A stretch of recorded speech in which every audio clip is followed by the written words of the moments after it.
We love the FA Cup, don't we? And we are in the quarter-final stages. And next up for Manchester United, Liverpool. They go to Old Trafford for a place in the semi-finals of the FA Cup. Manchester United go into the game on the back of a victory against Everton on Saturday in the Premier League, which has Manchester United 6th in the table. They are 8 points off 4th place Aston Villa. But of course, as we know, 5th place this season could be enough for a Champions League spot. And Manchester United are 6 points off Tottenham. Spurs, they do have a game in hand. We'll have to wait and see how far the English teams. Yeah, so we've still got a little while to wait. If I were you, Flex, I'd aim for 4th place. That's the aim. Mate, we ain't getting it. If you come 5th and you get Champions League football, it's in a Brucey bonus, right? Done. Come on. This game, it feels it's always going to be big, being a quarter-final against Liverpool in the FA Cup. But is it even bigger given the fact that if you lose this game on March the 17th, it feels like your season is over? Yeah, see, I feel like it would be catastrophic, and you don't want to be glass half empty. But the way Manchester United have been playing this year, I think you got a right to be glass half empty. Do you know what I mean? You don't. But when it's a final, when it's a derby game or a rival game like this, your fiercest rivals coming to Old Trafford for a one-off game in the FA Cup, and where anything can happen in the FA Cup, you want to be a little bit more on the front foot. Say, listen, I know it's been a poor season, but this is the task that's ahead. But there's a lot of, on paper and with the way Liverpool have been playing recently, you're going to look at that and everybody's going to pretty much say that there's only one outcome. But that's where Man United need to break that, and these players need to believe that they can get up for it. I don't care what's gone on in the season. It's still Manchester United against Liverpool, and I'm not having the fact that we've had some injuries or we've been playing poorly. It goes out the window, or it should go out the window for this game. It's Jurgen Klopp's last season. They've already ticked off one trophy towards their 4. And Jurgen Klopp has given Manchester United fans in his tenure some of the worst times. He has. 7-0, 5-0. To name but a few. Some bad ones in there, right? Some real bad ones. And I've been there, to a lot of them games. Didn't go to the 7-0. Saw that coming. But Gary Neville didn't. No, he didn't. Not that day. No, he didn't. He said Man United win, didn't he? Yeah. So every Man United fan should be like, bite down on the gum shield, batten down the hatches, Liverpool are coming.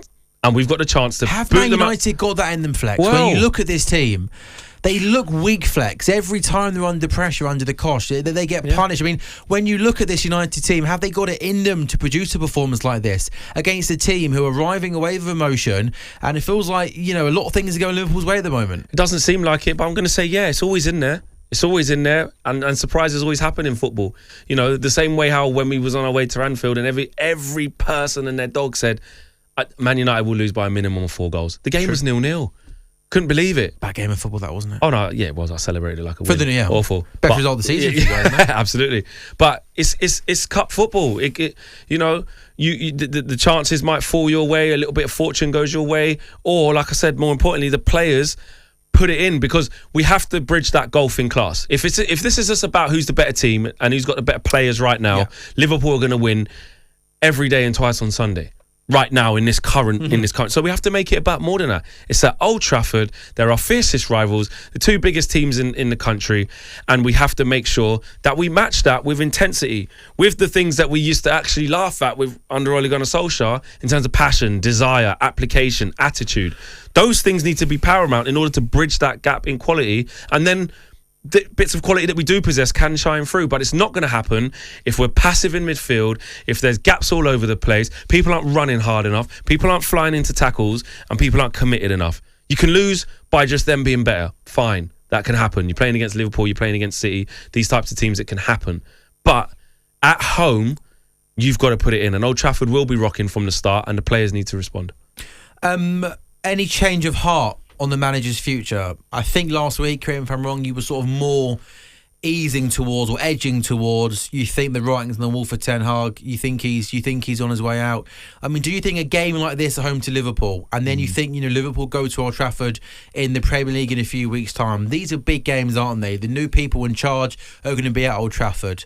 Are these the sort of games, the big occasions against one of the best teams in the country, that a big win, Old Trafford rocking, knocking Liverpool out, could that just think, hang on a minute, maybe, you know what, if we are going to start building things and we're going to take charge of recruitment and we're going to sort this out, you know, a big result against Liverpool, could that get the new people in charge just to think, does he deserve an opportunity under the new... I'm playing devil's advocate here. Yeah, of under course. the new regime. Like, could it start now, actually? Yeah, some people, because, you know, as we know, Flex...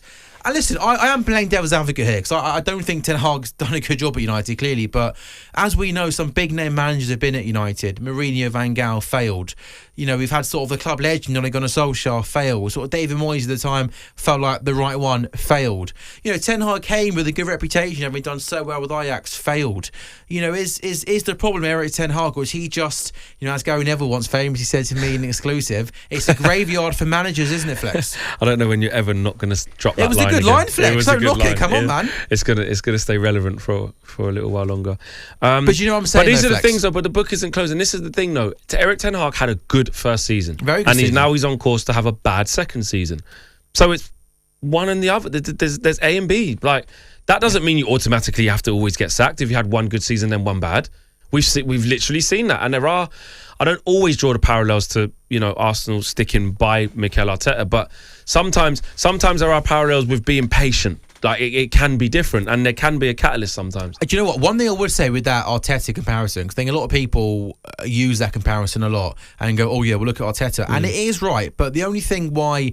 If I was to look at Ten Hag and Arteta, I think Arteta in the early stages at Arsenal, even though results weren't going right, and we've got an Arsenal fan sat here, so he can nod if he agrees with me. I think even though results weren't great and the league positions were bad, what I liked about Arteta is you could see he was trying to implement a certain style of play, okay? Trying to play out from the back, pressing high out of the pitch, and it felt like he just didn't have the players to implement that style of play.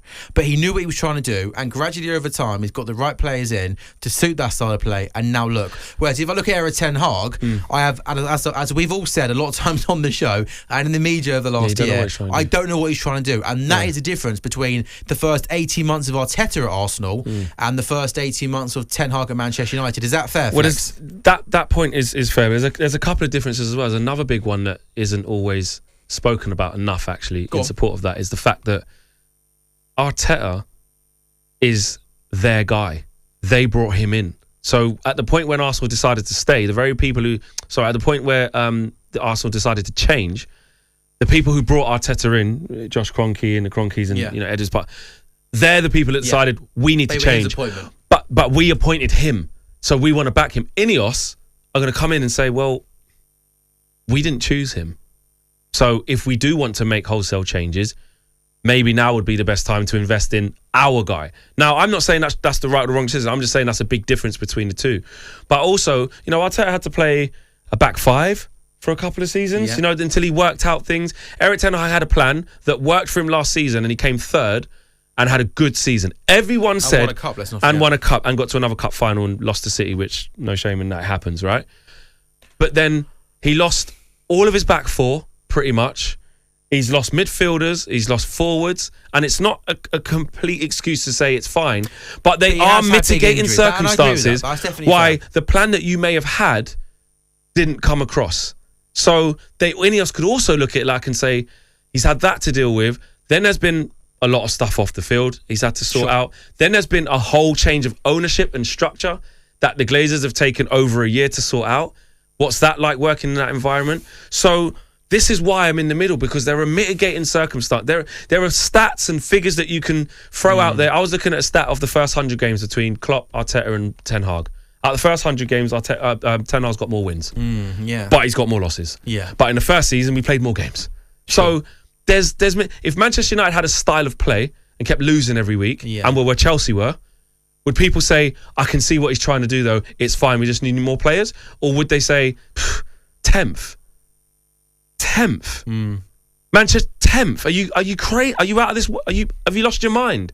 Or would they say, I tell you what, we're going in the right direction, we can see. So what my point is that there are equal and proportionate arguments on both sides of this, of why Ten Hag should stay and why Ten Hag should go, and that's why it makes it really difficult. However, I do believe Ineos have made their decision already, and back to your original question, which feels like a lifetime ago, which is, if we beat Liverpool, basically, does it change that?